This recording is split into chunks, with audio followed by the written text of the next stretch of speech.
Welcome to Viva La Visionary, the podcast that celebrates the innovative ideas and mindsets of entrepreneurs and visionaries. Join your host, Coach Bob Schittefeld, as he dives into inspiring stories and practical insights from trailblazers who are changing the game. Whether you're an aspiring entrepreneur or a seasoned leader, this show is your source for motivation and creativity. Let's embark on this exciting journey together. Hi there, Coach Bob Schittefeld here, host of Viva La Visionary, the podcast to, for, about, and from visionaries. Very excited to have Kary Oberbrunner here today. Kary, how are you? I'm doing fantastic. You said my name the right way as well, because that's pretty tough. I practiced, and I'm like, okay, I know how it is, but that's because we've known each other for a long time, and I respect you, and I've learned so much from you, and I'm just proud to be in the community with you. So I'd like to start with a simple softball question, Kary. So why are you on this planet? What are you here to be remembered for? I just like to have a simple one. Yeah, that's great. Igniting souls. Love it. I get that from two quotes. One is Saint Irenaeus, who your daughter may like, but it's that the glory of God is a man or woman fully alive. Nice. That's pretty. I like that. And then there's a French general. I pronounce his name Ferdinand Foch. I'm sure there's a better way to say it, but he says the most powerful weapon on earth is a human soul on fire. That's awesome. That's very simply put. That's very elevated. I appreciate that. And you do that. And again, I've experienced that, and I have a few questions around that. But when did you first realize you were a visionary?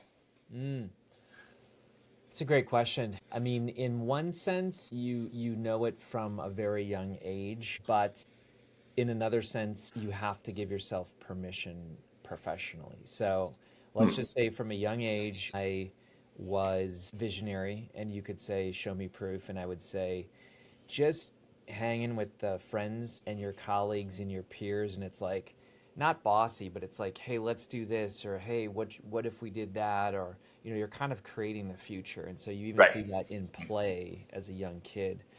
But professionally, I would say there was a moment. I'll save everyone a doctorate degree of education, because I only remember one thing from one class, one day for my whole doctorate program. And I was a pastor at the time. And the professor said, listen, pastors, when you get to heaven, God's not going to ask your congregation to come up and defend what you did with your life and explain it. He said it's totally going to be on you. And I was like, whoa, because up until that point, I was playing the victim card of, hey, listen, the church won't let me do this, or the elder board won't let me do that. But in that moment, I thought, you know what, I need 100% agency for my choices. And so that really kind of unleashed some visionary things. I love that. So that brings up an interesting question. Are many of us visionaries pastor-like or preaching-like? I've never really thought about that. Well, I like this analogy that the Bible gives about shepherding. And we might, in our Western world, we might think shepherd, what the heck's that?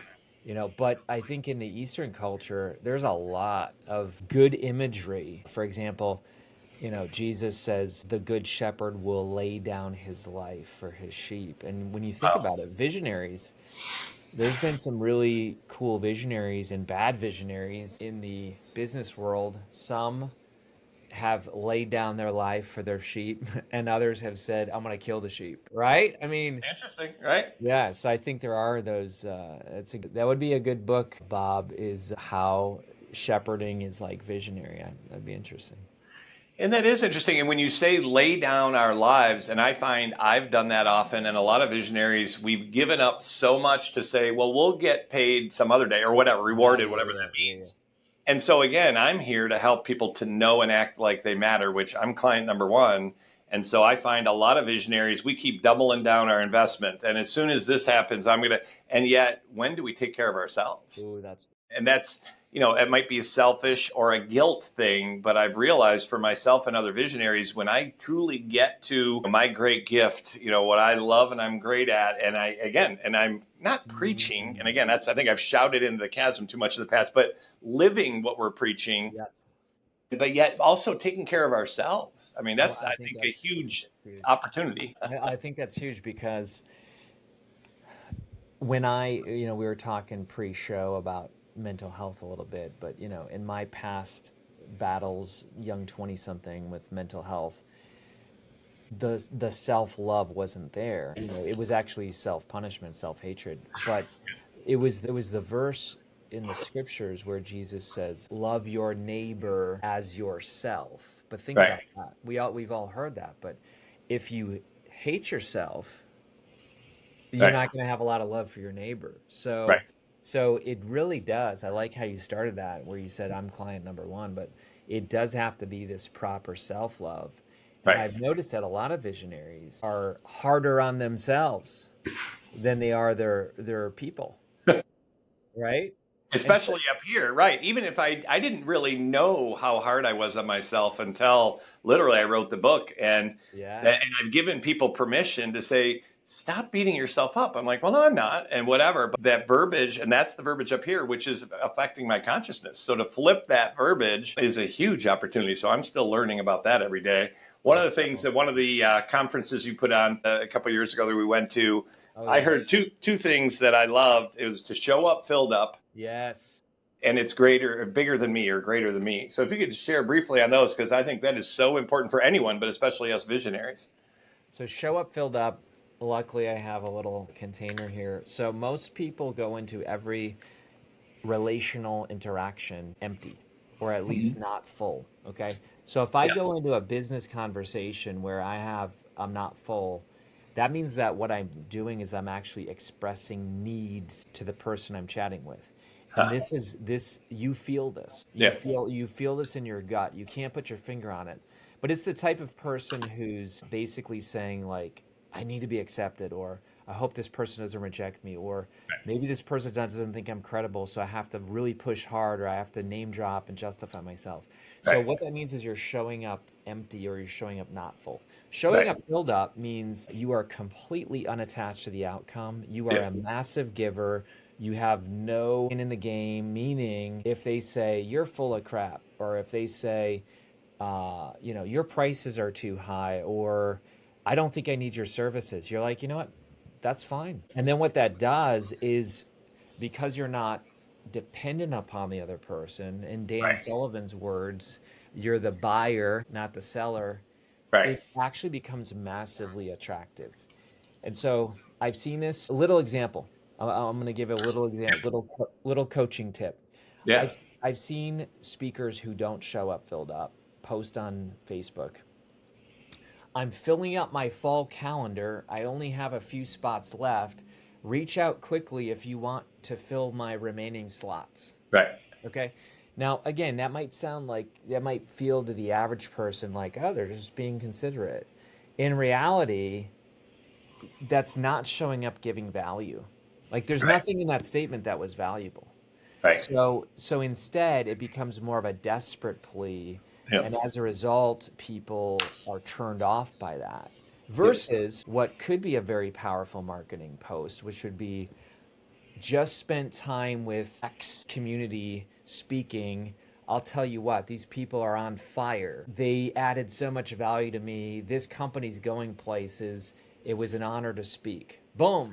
Right. Now you're edifying them. You're showing up filled up, and people say, well, I want Bob to speak to my people. Right. Yeah. I love it. Yeah, one of the things that I've learned, because too often I go back to back in the past from one meeting to another, it's to just take 5 minutes to breathe before and say, I get to spend time with Kary, and I'm so grateful for him, which is what I did. And again, just the time you've given me, your wisdom. And so when I come in, and again, I'm expecting nothing other than to have fun. Yes. I hope you sign up Yes. at the end. No, I'm just kidding. But Yes. so, and then can you define it's bigger So than me, or it's bigger than greater me. than Yeah, me? yeah, yeah. Yeah, I think every year we would pick a conference theme, and I used to run these conferences. Thankfully, you came to one, Bob. You did a great job. I think we even gave you an award. I think. Yes, I got it. I have it. I think you got an award because of your book, man. Your book's really. I'm glad you got it behind you. It's such a good book. I love your title you came in with, "Unscatter the Chatter." So Thank good. you. But a couple quick thoughts. One is that If you think it's all about you, then you're playing a small game. Right. And so what I do is that year I picked bigger than me as the theme because I wanted people to realize, look, if you're going to create a movement, if you're going to create something that outlives you, it has to be bigger than you. Right. Because we've seen this. I'm not going to, well, I'll name one name. Zig Ziglar. When Zig Ziglar passed, I mean, amazing. Zig Ziglar did so much for so many people. But some people, some brands, they don't plan for their succession while the person's still living. Right. So in other words, like John Maxwell, in a positive way, is already planning for his succession. So he took it from the John Maxwell Company to Maxwell Leadership, just to say, Right. like, look, I'm going to take one step away from me. These are the people, though, that it's the old Batman movie where you can't fight a symbol. So let me say this again, right? If Batman was Bruce Wayne, he can be killed, he can be overcome, he's human, he can be, Huh. the movement can be jeopardized. But when you are a symbol Love it. that transcends the visionary, now you live on. We've seen this in our culture. Certain movements, Gandhi's thing became bigger than Gandhi. Right. And so I would just encourage all visionaries, if it rises and falls with you, then you have that time clock. Right. I made this conscious shift in 2018 to go from the Kary Oberbrunner brand. And Right. literally, Bob, people were, and I don't judge anybody, but it was, Emily at KaryOberbrunner.com. Right. Billy at Kary, you know what I'm saying? Yeah. Right. And I moved to say, I get bored of myself. I'm actually going to help coachable, competent, abundant-minded visionaries, Right. entrepreneurs. That then became bigger than Kary. Now it's Igniting Souls. Now my team is Sheila at Igniting Souls. And now, like, because here's the thing, Donald Miller in his book Story Brand, he talks about how people don't want to hire a hero. They want to hire a guide. Yep. Love it. And so if the visionary points themselves as the hero, they'll only have incremental success. Right. But when the visionary becomes the guide, now they can become exponential success. Love it. Very cool. So thank you for that. Yeah. What is our role as a visionary? What do you feel like your role is as a visionary? I think a lot of times it's to model the way. And what I mean by that is I don't have to own every mistake, but I do. Right. So my team, when something goes wrong on the team, to the public facing person, I take the hit rather than the team. Yep. Okay. And I think that I don't know, I've never asked my team what that does, but when I was the person who saw a visionary take the hit, instead of defend, blame, oh, that was her, Right. I think it gained more respect. Totally. And so it almost makes you feel more loyal. Like you almost think, well, I don't want Bob to have to take the hit next time, so I'm going to try harder. So I feel like that's a big piece of it. I feel like another big piece is I got to give a shout out to Shannon Waller. So let's tag her so she'll love this piece. But she called me out. This is probably in the last 12 months. This is probably the top 3 transformational moments in my life in the last 12 months. So I got to give a shout out to Shannon. So here we are. We're publishing her book. We're on a team call, and Shannon's always been like this, where she's number 2 at coach, so she's been over me, coaching me at times. But now all of a sudden the roles are reversed, and now she's publishing with us. So what I'm doing is I'm backing into I didn't know this at the time, but I was tiptoeing and backing into my working genius. Okay. Right. And my working genius, by the way, is tenacity galvanizing, which means like I get things done. Right. I don't take excuses. Like I'm gonna move the ball across the line, even when the team starts saying, where is the line? And so Shannon, I was basically doing this very, very passive aggressive, but I didn't realize it. Meaning like, hey Shannon, I really think you should do this, or you might want to consider this, or I was just not owning my working genius. And Shannon says, time out. She says, Kary, you're you're confusing me. She's like, I just want you to say it straight. What should I do? Because I feel like when you leak it out, it's passive aggressive. And Huh, I'm interesting. like, whoa. Yeah. I said the magic words. This is really important, Bob. And I teach in the university. For some reason, the young people love what I'm about to say because it's a good dating tip. Tell me more. All right. Tell Love it. me more. That's it. So when you are in a conversation and you don't fully, somebody's got more in there. They need Right. permission. They need permission to just say it all. So I said, Shannon, tell me more. And then then you just shut up. Okay. I dare a visionary to ask their team, like, hey, what are my weaknesses? And then after they take the softball, be like, tell me more. Right. Right. So anyway, I said, tell me more. And Shannon's like, look, I feel like you have a raging fire inside you. I feel like you're a galvanizing tenacity and you just need to let it show. Not as a jerk, but Right. you just need to own it and let it show. And I'll tell you what, the last 12 months, I've done that. Instead of little flares or little pockets, I've just said, you know what, I am a galvanizer tenacity guy. Right. And I'm going to serve with that. And I'll tell you what, exponential change in our company Love that. because rather than be and you see the clients we have. I'm with like Peter Diamandis, Dan Sullivan at times. Like these people are allowing themselves to learn in my lane. Right. You gotta just own it with those guys. You can't be like, well, Peter, I think you should do this. Peter's hiring you for a reason. You got to be like, Peter, if we don't do this, it's gonna affect this and this and this. And sure, Right. let him make up his mind. I think owning it is such a key learning. So to own not just what I'm great at, which sometimes I don't do, so I appreciate you putting that Yeah. down, but also owning that I may not be great at stuff, and that's okay, and to let that go rather than the chatter I've had in the past is, well, I should have done this, and I should have, it's like, Yeah. okay, I've done everything I can. Yeah, two things. One, a working genius, my wife Cheryl, who's also in the business, she and I are both inventors. So we Mm, invent stuff over a bottle of wine, which we think is amazing, but I don't know if anyone knows what it is or cares. that's I'm a it. galvanizer, so I get people fired up, and they don't even know why. And then she's tenacity, so everything That's done cool. perfectly today. But in our team, we didn't. We now have a wonder Yes. and discernment because Yes. it's like we invent all these things, and that's great. But it's like, okay, that one, forget it, or that one down the road, this one, ooh, that's great.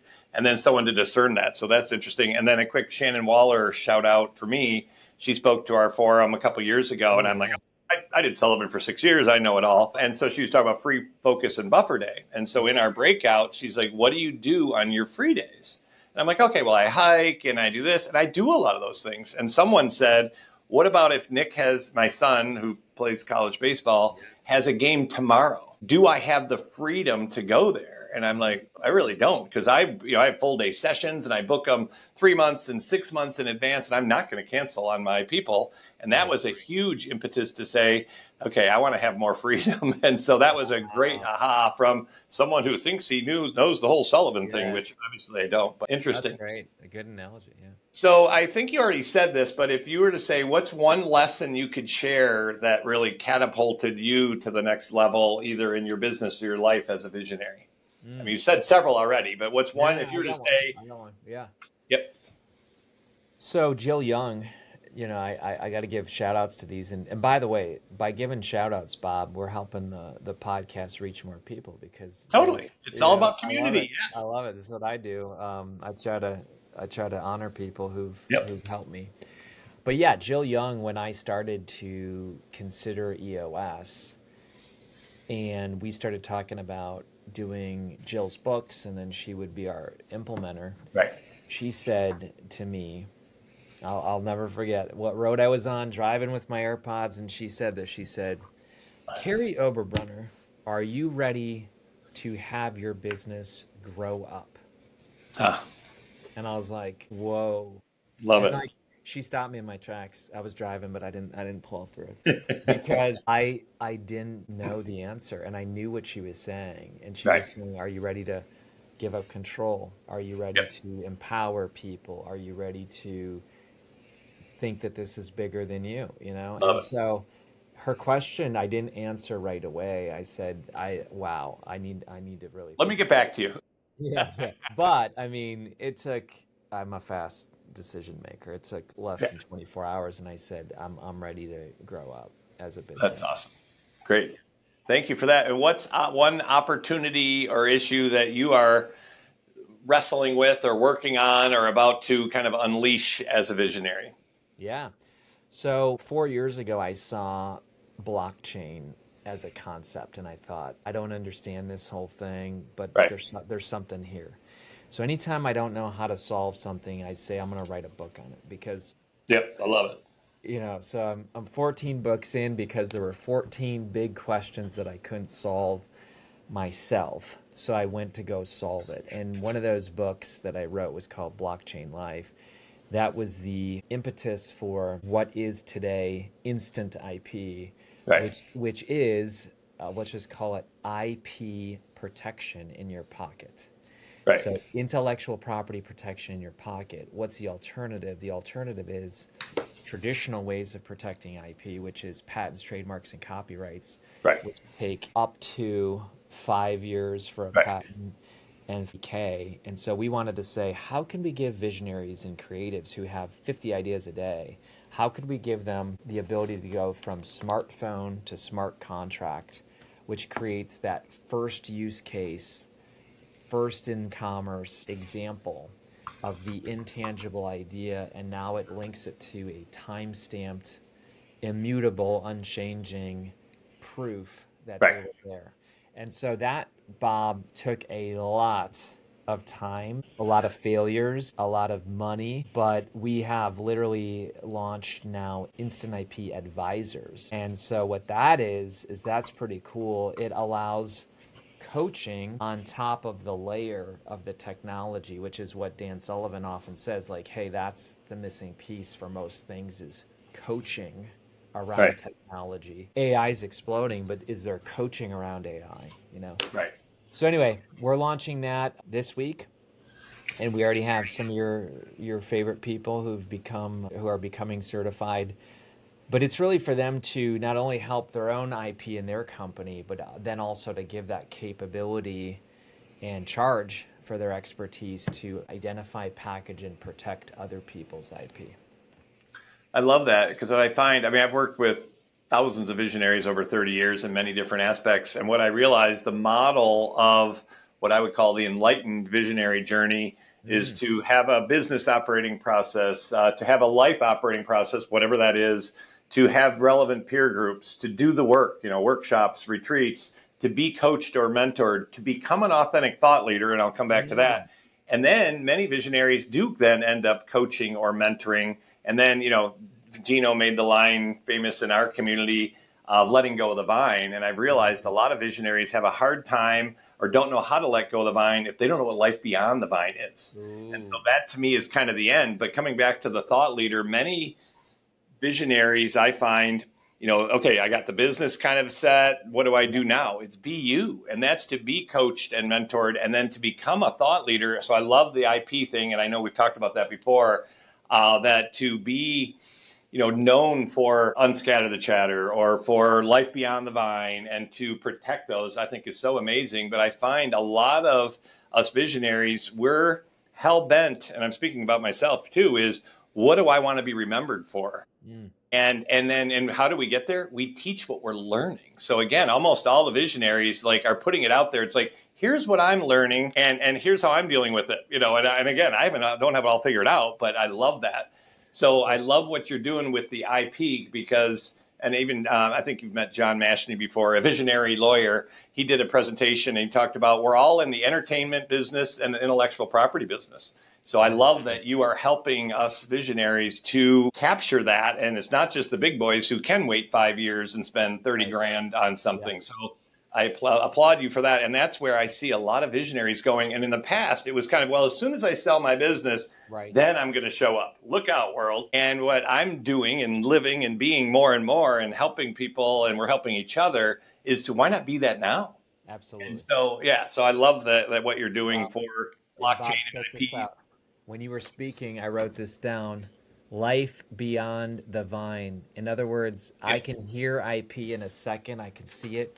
I Yep. hope I hope you've protected that. If not, Get your free credit. We have a free credit, instant IP. Every listener gets their first one free. They can try it on. But I would protect Life Beyond the Vine because to me that is hot. So I appreciate that. No, thank you. So lots of great stuff. One last question, but I want to like what I've known. So again, you're a thought leader around the blockchain, around IP. Excuse me. Another thing is to put a book out. And again, I find a lot of books that we visionaries are putting out are our own healing. Again, I'm client number one. And then if you could just touch on, because another thing that I know that you are a great thought leader around is creating different streams of revenue. So if you could share that a little bit. Yeah. Yeah. So basically, we teach people that Igniting Souls, which is the publishing, and Instant IP, which is the IP protection. We say our vision is to turn your ideas into empires. Love And it. 18 streams of income. Okay. And so what that means, Bob, is that ideas don't change the world. Implemented ideas do. Right. Right. So you can have a lot of ideas, unless you implement them, they're really not going to, change the world. So Right. what I suggest as an example is so let's just unpack, unscatter the chatter for a moment. Right. It's a book, physical. It's an ebook. It's an audio book. Okay, so right there's 3 income streams. And you might say, well, Kary, that's really the same thing. No, it's not. Right. Audiobooks are performances, and many people buy an audiobook and an ebook Right. and a physical book, okay? But then beyond that, it's like, could you actually create a certification? So Right. I joined John Maxwell back in 2011 when I was a founding member, and he thought, you know what, I'm going to have a little experiment where I take a few of my books, right, and certify people that they can coach, speak, and train on these things. Yeah. And he said, I'm going to charge them $5K, and they'll be able to be certified for life. And guess what, Bob? Today, 40,000 people That's have been amazing. certified. You Right. take 5,000 times 40,000. I don't know how much that is, but I want to say it's like either 20 million or 200 million. I don't even know. It's a lot of money. It's more than enough. Yeah. But I take a client of ours like Justin Donald, and Justin Donald has taken out of the 18 streams of income, he decided to go all in on one of them, which was mastermind. So he has the lifestyle investor, which is his book, Mastermind. Okay. And that mastermind, because of the value he's creating for his people, very high retention and renewal rate, but it's K a year. Right. But what he's doing is he's getting them deal flow that nobody else has. So he was able to get people this dress barn opportunity to invest before anybody else. So he's giving value. But again, he was known as Justin Donald only, the Cutco knife guy. Right. Then he came to us, and we basically took that lifestyle investor, and now it's a podcast. Now it's a mastermind. Now it's a community. Okay. Right. So community membership is, you can build membership around your IP. Marie Forleo has done this, the B School, So all I'm saying is that think of water. How many different containers can water be in? Right. It can be in a cup, a bottle, a pitcher, a pool. This is like your IP. Your IP can be accessed in different types of containers with different price points. Right. No, I love that. That's helped me a lot. And being a inventor, visionary, if someone's like, hey, dude, can you come speak to our EO chapter? I'm like, yeah, I can speak on anything. To be like, okay, here are my talks. It's unscatter the chatter, how to be a great effing visionary, how to create great relationships. And it's all based on this, on what, right. No, so and I'm still learning and growing from that. I love it. So I have one more question, but do you have either any questions for me or other things that you want to point out to visionaries? Because you said we could talk for 3 or 4 hours, and I would love it. I want to give a big plug to your summit. Okay. And you didn't ask for this, but I will tell you that this was one of the massive shifts in my business. I went, because I'm a faith guy. So I'm going to say God had me go to your event Right. just the right time, because I had just decided to go from a very large DIY community called Igniting Souls Tribe. Right. And I started to see that the industry was shifting, and that people are coming to us with bigger checks and saying, I don't want to learn how to do all the publishing and the 18 streams of income. Right. Here's a check. You guys do it. Right. And so I started to see, you know what, that we could do more impact with those people. So anyway, I started to move away from this larger community and I needed the right integrator. And so I remember literally being at your event. What was it, Texas? Yeah, we're in Dallas, right? Yep. We were in Dallas. We were at and the whole 2 days, I'm expressing fear and anxiety because I would tell you that I had two integrators that were wrong fits prior. And what happens is when you get a wrong fit integrator, they're not bad people, but they're just Nope. not the right fit with you. Yep. You become gun shy, and then you start lying to yourself and saying, "I can be visionary and integrator." And I know like I'm a 43 integrator and like a 96 Right. vision. And what I've learned, Bob, really quick is I've learned that visionary who tell themselves they're integrators are the worst unless they're really gifted that way. Here's why: because they create vision and they're super excited and gung-ho, and then they're like, crud, I need to put structure around it. Right. So then they try to put structure around it and systems, and then they say, I hate my life. I hate this. I'm going to create more vision so that Right. I can get out of that. Is this true? Yeah, totally. Right. So I'm at your event, and Jill Young was a speaker, and probably Alex Freytag. Yeah. There was all different. Alec Broadfoot was there. Right. There's all these Chaz Frutel, Doug Frutel.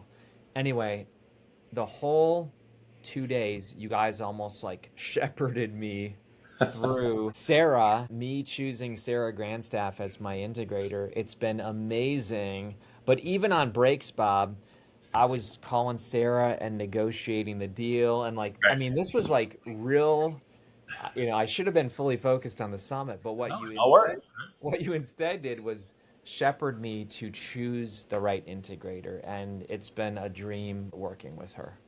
Awesome. No, I appreciate that. Yeah, it's been, again, I have some experiences and whatnot to share, but we called it Visionaries Unleashing Visionaries because it's not all me by any stretch. It's I have, and that's one of the things, the compliments that I've gotten, that someone said, you perplex me, Bob. You seem to have all of your shit together and you got a great marriage and your kids are good and you're doing all these amazing things, but you're just as fucked up as we are. And I'm like, oh, believe me, it's, Yeah. And a lot of it is the chatter in my head. And so to have a sacred space where you could say, I can't do this anymore. We could be a mirror to say, hey, you're saying this, but are you willing to commit? Yeah. And I'm still dealing. I just brought on I think the missing puzzle piece as an integrator because I've had 5 fractionals. And again, all amazing people. Right. And it wasn't even their issue. I wasn't really clear on the vision coming through me. So again, that helps me to find the right person, but I appreciate that. And we love having you at the summits, and hopefully we'll get you at some more, both speaking and participating. Yeah. So my last question, as you, I think, know, first of all, the name of the podcast is Viva La Visionary, but about a year ago, we were in a session with the Visionary Forum, and someone said, God damn it, maybe not the right words, but, it's Viva La Visionary. And I just, so we were all like, oh my gosh, that resonates. So what does Viva La Visionary mean to you? Well, I know Coldplay has this. I saw this question, in the prep. Yeah, and I know Coldplay has a great song, I think with some words in the title. But tell me, Bob, let me ask you the question. Yep. Is that a Spanish word? I think it's French, and I'm not sure, but you're probably right. I think Viva la France, it's long live France or whatever is how I guess it. No, you're right. Listen, I'm showing my ignorance here. I should have asked AI before. But I think that I think for me, what it means is fully owning the visionary seat. And what I mean by that is I've seen, this is deep, I've seen reluctant visionaries. Okay, so a visionary who sits in the seat. I'll tell you a real quick story. I served under a reluctant visionary, and it was painful. It was so painful because this leader had this visionary seat, but they were addicted to people pleasing. Right. And so what that meant is like every decision that was made, we were all, yes, the guy is finally leading us. And then he would apologize and say, oh, you know what? I know we're not all on board, so let's go back to status quo. I mean, he didn't say that, but that's the effect. Right. And I'll tell you what, that is painful for your followers, your employees, your teammates when you are a reluctant visionary. I think regardless of politics, people today, whether it's a sports team, they want a visionary who owns the role and Right. isn't a dictator, but says, I really believe we need to go in this direction. I'm going to model the way. Let's get everyone on board. And I think people want strong leaders. Yeah. So it's interesting. You say reluctant visionary, which I get. I also think it's uncommitted visionary Ooh. and unfocused. And again, I've been there in the past where I'm kind of like, okay, we're going here. And then people are like, well, I'd like to do that. I'm like, ooh, that's an idea. Ooh. And so, it's, and again, I've been upset in the past. So how come people aren't, following the vision that's coming through? And I had someone even recently said, are you crystal clear on communicating? I'm like, well, I told Kary to do this. And it's like, okay, was I crystal clear? And even not just what to do, but the why. Yeah. And to slow down and maybe to say it 3 or 4 times in writing or verbally or whatever. And so don't just to assume because I said it once that people got it. So I appreciate the reluctant and the unfocused and uncommitted. But sorry, what else were you going to say? No. You bring up a great point that I've had to work on, and I feel like I've gotten better at it. But I used to say to my team, who can do this? Or I'd like for somebody to do this. Well, that's horrible. Right. Because, it's like telling your teenagers, I got 3 of them. Which teenager would like to clean the garage? They all raise. Oh, yeah. So instead, I've literally said, Tanisha, I really need you to do this. Here's why. Yeah. And I'm willing to help you. But now I think that I in the past was scared to be edgy because they could be like, well, forget you. Like, I don't want to do that. But now, like you say, if you're not that clear, then you can't be mad if nobody's stepped up. Right. So I'm going to ask a question for your feedback, and I know we got to wrap here in a second, but like we're trying to communicate the visionary forum, and people come into it to say, I want to be a better visionary, and how do I, teach me the nuts and bolts, and that's what EOS does, and they do a pretty darn good job for the seat. We're talking about the person and the spirit. And so as you know, that I am a lot about the spirit and tapping into God and different things, not to tell people how to do it or what God or whatever that might be, but to tap into faith and spirit. And so someone's like, well, we can't lead with that. It's more of a Trojan horse, which that's a strategy, but it's kind of like, oh, come on in. And then all of a sudden people start to tap in. Oh, geez, okay, what is this? Yeah.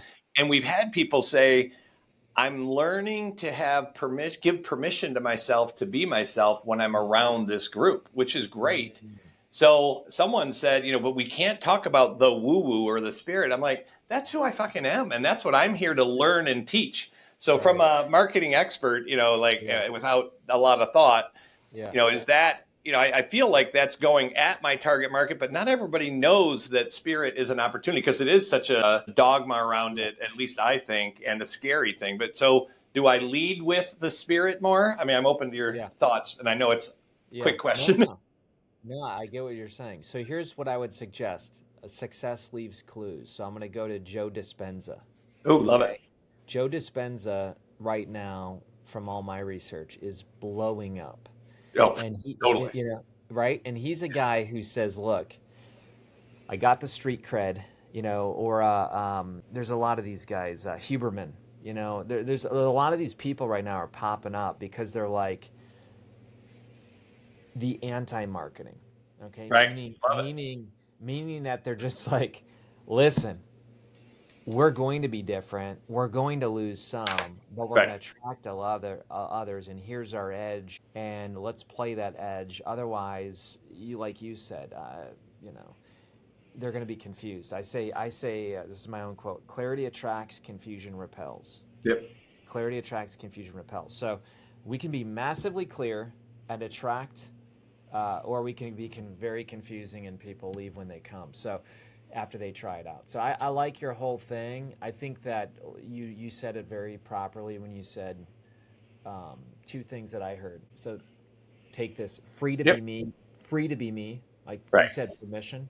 Yeah. But it's like number 1, discovering who you are, Right. and then permission to be who you are. Those Yeah. are huge. So Love it's it. like this self-awareness, self-discovery, and then free to be that person. I think, yeah, you'll get into a lot of heat if you tell people the how, meaning Right. like, you do the Stations of the Cross, you do journaling, you do, hikes in the woods. I think you can provide opportunities, but yeah, if it's like, here's the one thing you need to do is, journal at 5 p.m. every night, like, that's gonna not work. Yeah. No, I appreciate that. No, thank you for that. And it's, again, part of my evolution as I teach and help to create thought leaders. It's like, and it comes back to my final thing is two things. One, you helped me with the book tremendously and your team, and thank you for that. And as I go to invent more things, I have so much right here. It's like, Yeah, mind that. Yeah, I get bored, right? Yeah. I'm going to go create something else. And like, we've tapped into 8% of what we've taught in there. Well, here's a good analogy on that, Bob, because somebody said to me, okay, really quick, there's a guy named Scott Belsky who said that there are 3 types of people, okay? There are dreamers, doers, and incrementalists. Right.